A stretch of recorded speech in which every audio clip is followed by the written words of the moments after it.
Hey, collective.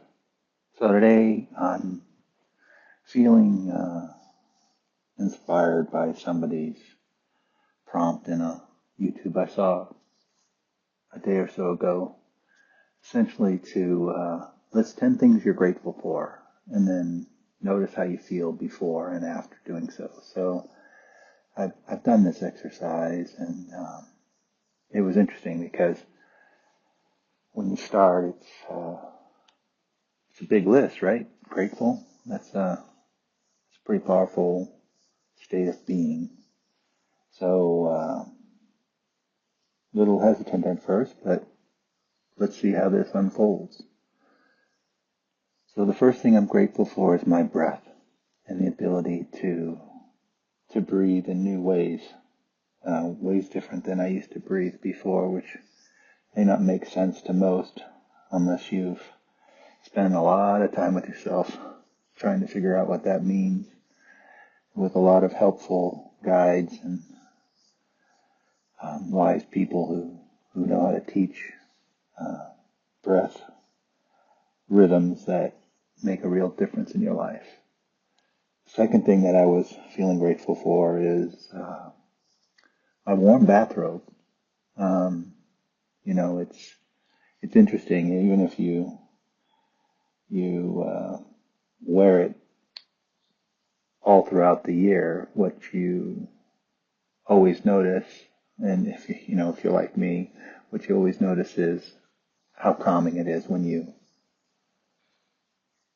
feel it in many different ways, not just how it makes you feel, but how how reassuringly present and warm it is.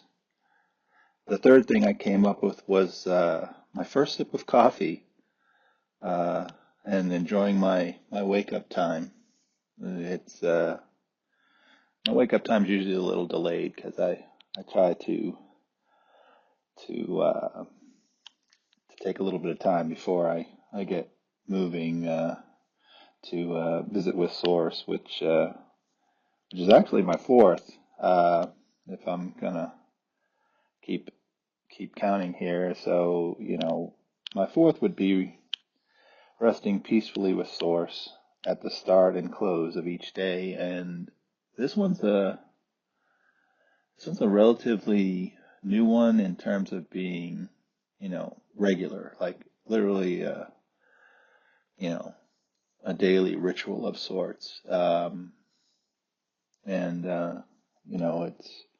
it's something that I highly recommend people do at least once a day, even if you don't do it at the start or at the end of your day. Just taking just a few minutes makes all the difference in the world to your peace of mind and your awareness of your life. And then, you know, my number five is something along the lines of, the blessings of abundance, um, that, saving a little each day for quote a rainy day. Um, you know, this this slow pace path to abundance, positions you um, for training your money to work for you as opposed to you working for your money. And you'd be surprised if you can manage to to do this, because I know things happen, life happens. We're all at different phases in life, so it's not always possible. But just a little bit over time builds up into a pool that can actually be trained to put off a little bit of income that can pay life's expenses. Then number six, I would probably go with lifelong companionship with a loyal friend and lover who makes life enjoyable, pleasant, and um, free and calm.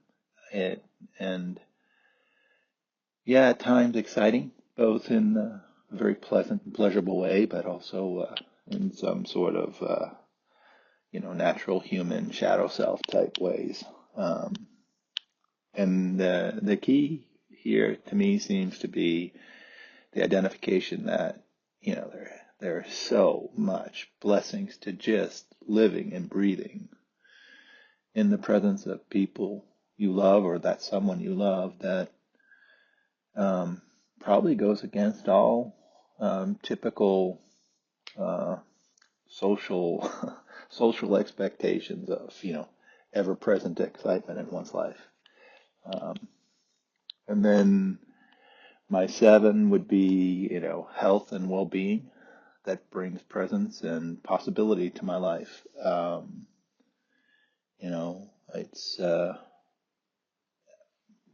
man, for the first way more than 50 years of my life, I was reasonably healthy, albeit uh, maybe a little overweight man. And then towards the end of that time frame, I had a bit of a health crisis that was took a lot of negotiation with the healthcare industry to finally figure out a path forward that would work. And since my first surgery a little over a year ago, um, they went in and did a little bit of tweaking of God's creation to make sure that I would be set up for the rest of my life. And that was a big deal because I had this philosophy: what God or Source puts inside me, I probably shouldn't screw with.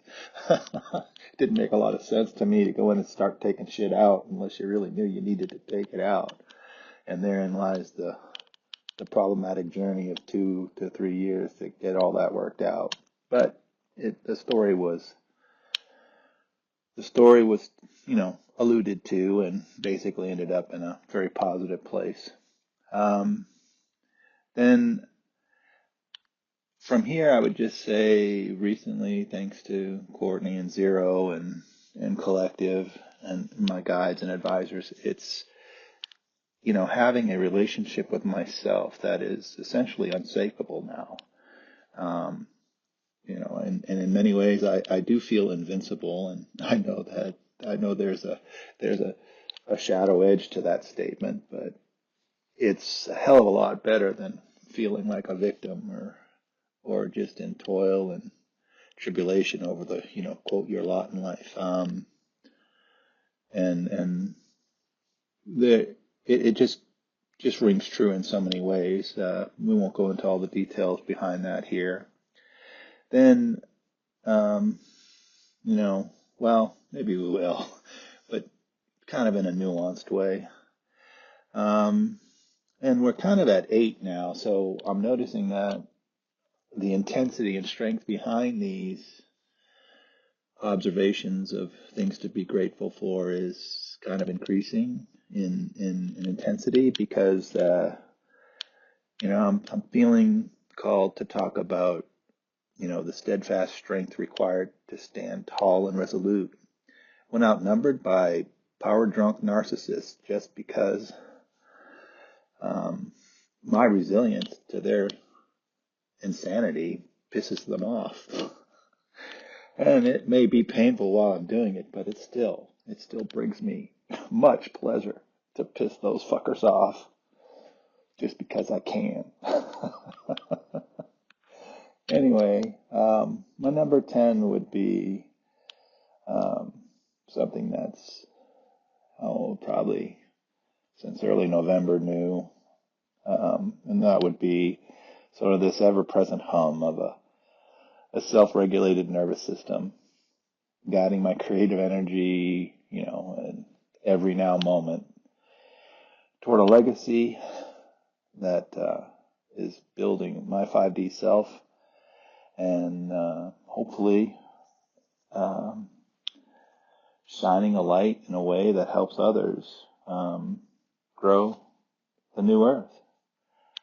And so at the end of my list of 10, I would just say, this was like an emotional crescendo. It started soft and quietly, you know, gently sure, self-assured, and built to a more fierce roar, even though my vocal temperament is rather tame.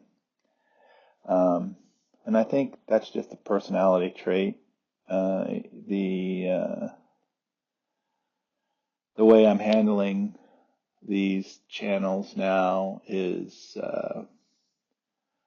I'm tapping in, and in some situations I'm deciding to take my natural voice recordings and transform them into different characters. But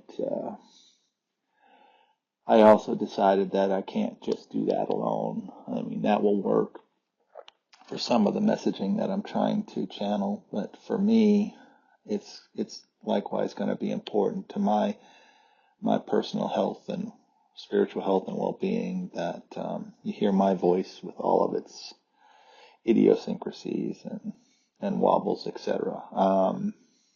We will we will try to you know, improve and grow in this as we go along. But I think it's important for all of us to continually exercise our voice, because we're not quite sure where our voices will bring us. And so for those reasons, I would just encourage you to practice your vocal presence, and maybe even if you got the courage, your video presence. For me in my life right now, it's going to be really just a slow evolution of me acquiring the courage to and the technologies required to do various things, to share my message, and accept that my message is unique to me, and if people like it, they'll listen. If not, they'll move on. And sure, there's going to be plenty of people who think I'm fucked up, but guess what? I'm no more or less fucked up than the other person, so it's all good.